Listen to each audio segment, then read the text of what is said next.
Welcome, class. In this video, we're going to go over lesson 810, solving nonlinear systems.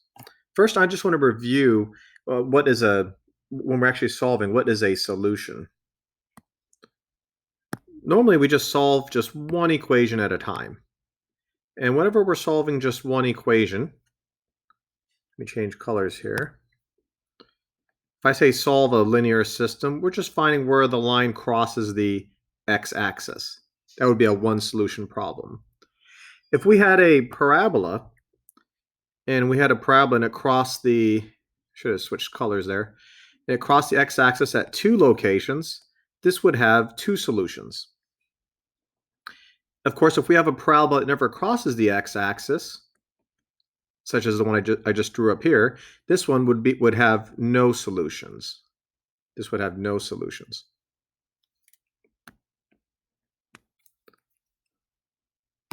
Now, what happens when we have two equations or more? Then we start using the word solution a little differently. Most times when you have two equations or more, we find if there's any points of intersection where the lines cross, and then we use the word solution. So if we look at this one example here, it says possible solutions for linear quadratic systems. Here we have a line here. You can see this line right here. And we have a parabola, some sort of quadratic. And they do not touch at any point. This would be a no solution problem. Now we have over here a line that touches a parabola at exactly one point. And this would be a one solution problem. And if a parabola crosses the line at 2 points, this would be a two solution problem. In this lesson, we're going to be graphing a linear equation and a quadratic equation, finding points of intersection. And we're also going to be solving by the more common method, the substitution method. There's also the elimination method included in here, but I think the elimination method is unnecessarily difficult for these types of problems. I always prefer that you would use substitution method, and that would be the preferred method in your higher math classes as well, and in geometry, algebra 2, and pre-cal. Substitution will come in more handy when you're having a quadratic and a linear equation together. It's different if you have two quadratic equations or two linear equations, then this elimination method is easier. But in our case, substitution would be easier. Now, in the first example, it said solve the system by graphing. So we have two equations here. We have a parabola, y equals x squared minus 3x minus 4. And we have another linear equation, y equals minus 2x plus 2. Now, to graph the parabola in step 1, they found the vertex, they found a y-intercept, and they just plugged in some points. You can make a table of values. And they graphed the parabola over on the right side of the screen. For the second equation, the linear equation, they could graph the y-intercept, because we know the y-intercept here is 2, and it has a slope of negative 2 over 1. You could also make a table of values, and you'll get this line that's shown over to the right. Now, how many solutions are there between this parabola and this linear equation? The answer is 2 solutions. There are 2 solutions. Now, what's nice about this kind of math is that we can actually always check our answers. All we have to do is plug in the x and the y coordinate, one solution up here, which is minus 2 comma 6, and then we can plug in this other point, 3 comma negative 4. Those are the x and y coordinates. We'll plug them into both equations to make sure we get the same answer. So for the first equation, we plugged in minus 2 comma 6 for x and y. Of course, we know this would be the x coordinate, and this is the y coordinate. So y equals x squared minus 3x minus 4. You can follow the math where we plugged in minus 2 wherever there was an x, and we plugged in 6 where there was a y. And at the end, we got 6 equals 6. We plugged in that same point into the second equation, the linear equation, y equals minus 2x plus 2. They plugged in the x and the y, and again, they got the same value, 6 equals 6, which is a true statement. So that point was correct.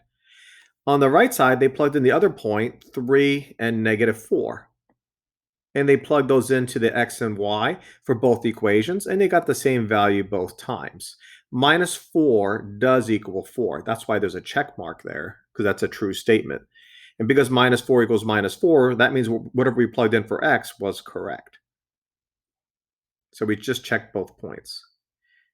Now let's go on to the first homework problem. It says solve each system by graphing. So this is what we're going to be doing here. This is all graphing on this side of the page. I'm going to first draw my little XY graph. Let's see, I'll try to kind of make it in the center here. And I'll graph the first line, or excuse me, I'll do the linear equation first. Y equals 4x minus 4.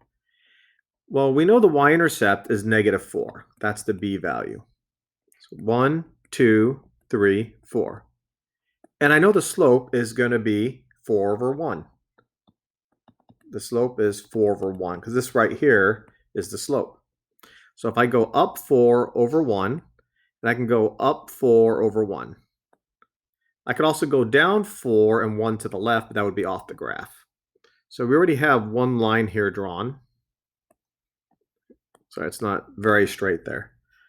Now, if we weren't sure on how to graph a linear equation, you can always make a table of values. If you plugged in 0 for x, you would get 4 times 0 minus 4, which is minus 4. If you plug in 1 for x, you would get 0. And if you plugged in 2 for x, you would get 4 times 2, 4 times 2, which is 8. 8 minus 4 is 4.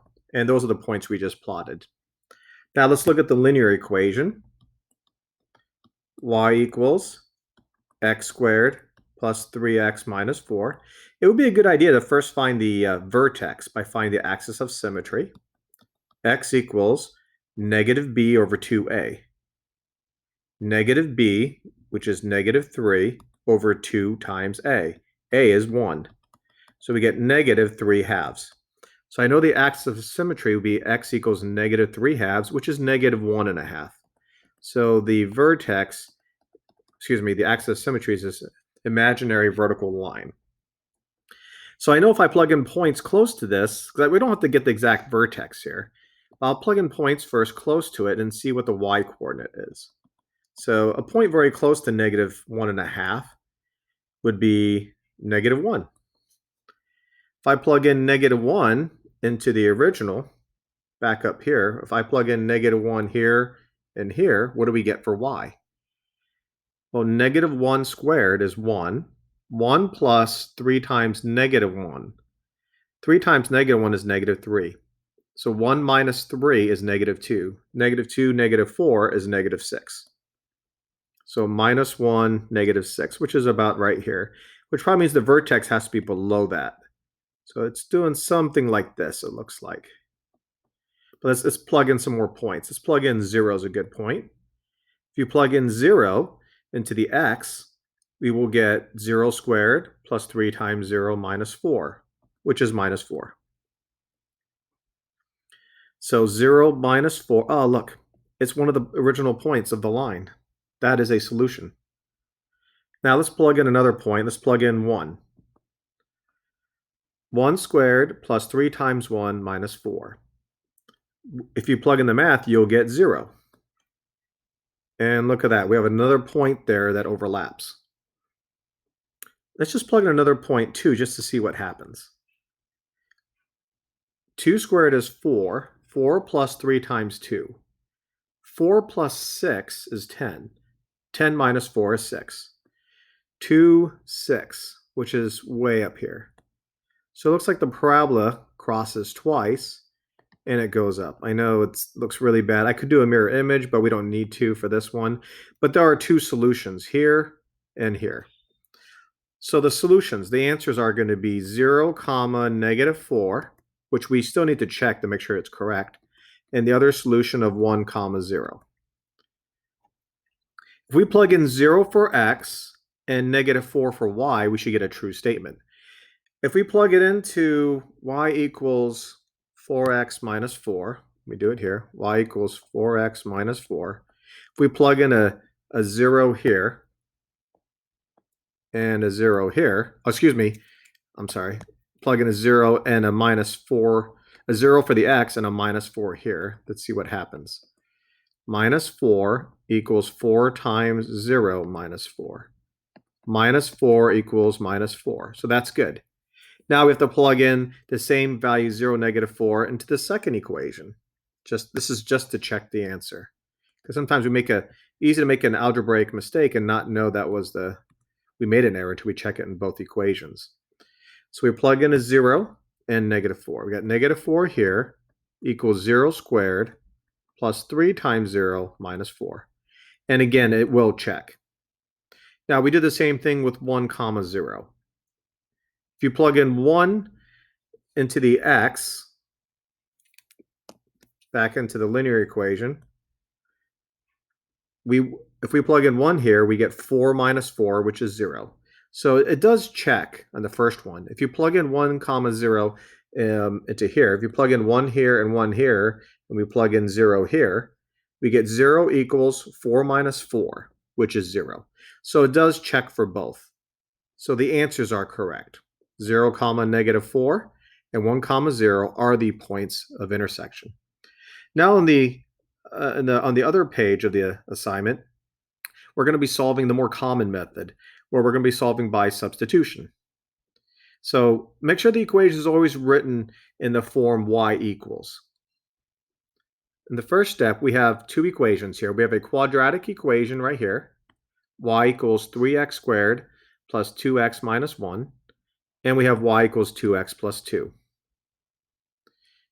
It is certainly true that y equals y. When 2 points intersect, they have the same x and y coordinate. If we look back up here, when you plug in 0, for instance, we get negative 4 for y. They both have the same negative 4 value in the y coordinate when you plug in 0. Because of this, we can say y equals y. And this is where the substitution comes in. Instead of writing for the first y, we're gonna substitute 2x plus 2. Instead of for the second y, we're going to plug in 3x squared plus 2x minus 1. And that's what the book did over here. It substituted. Here's one of the y's. I'll call this y1. And here's the second y2. They just set the two equations equal to each other. Now they combine like terms, as you can see. The instructions actually on the notes actually explains what they're doing step by step. They just moved everything over to one side and set it equal to 0 at this step right here. And they looked for a GCF. 3 was the GCF, so they factored it out. And then x squared minus 1 is a difference of squares. Do you remember difference of squares? Math is extremely cumulative, so you must learn each step and not forget the math. Once you learn math, do not forget it, because you will keep using it in other chapters. Difference of squares. And then we use what's called the zero product property, and we set each answer equal to 0. So we have x plus 1 right here equal to 0, which is this one, and then we set x minus 1 equal to 0. And we solved. I'm sorry, that was just the solution. We set x minus 1 equal to 0 over here, and we solve. And we got two solutions. We got 1 and negative 1. Now to get the y coordinate, we have to plug 1 back in. It doesn't matter which equation you plug it into, you should get the same answer for both. But if the answer is wrong, you always want to plug it into both to see whether the answer is wrong or right. You could make a mistake and plug it into one and get an answer and not know that it was correct. You have to plug in 1 into both equations. And here, I think they did do the check, but they didn't thoroughly check it. You should really plug it into both. Because if you make an error, you would not notice it. So, but if you plug in minus 1, so let's see here. If we plug in minus 1, and I'll plug it into the linear equation here, just to check it real quickly, we get minus 2 plus 2, which is 0. So we do get 0. And if you plug in positive 1, again, I'll plug it into the linear just to check it real quickly. 2 plus 2 is 4. Okay, so that's 1 comma 4. Now you should plug it into also the quadratic. Make sure you get the same values of 0 and 4.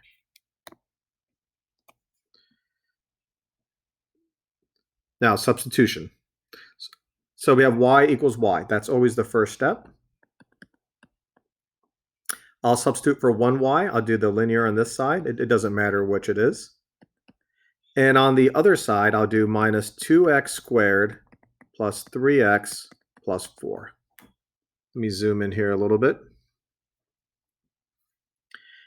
I would move everything to one side just to keep it positive. I'll move everything to the right side and set it equal to 0. So if I move this over, we're going to get 2x squared. Now we're going to subtract the 3x and bring it to this side. Minus x minus 3x is minus 4x. Now we subtract the 4 from both sides. 4 minus 4 is 0. So there's no third term. I could write plus 0, but there's no reason to. And now, of course, it's set equal to 0. The number one rule of factoring is always look for a GCF. The GCF here is going to be 2x.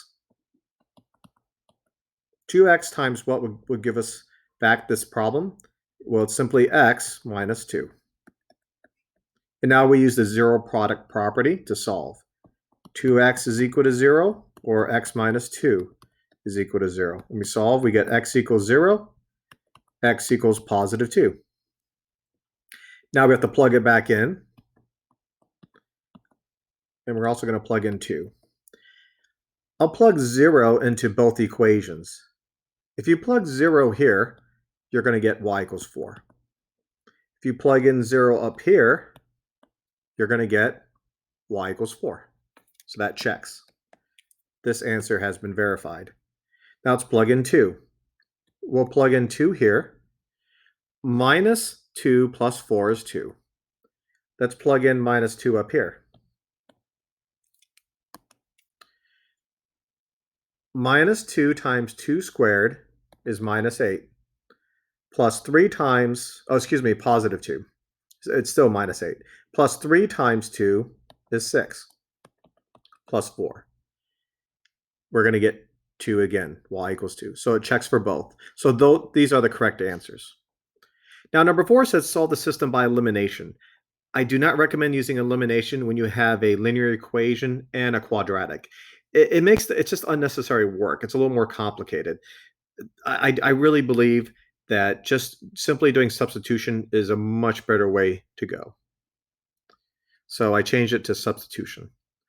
Now, the problem is we have y equals up here on the top equation, but in the bottom equation, we don't have y equals. Solve for y first.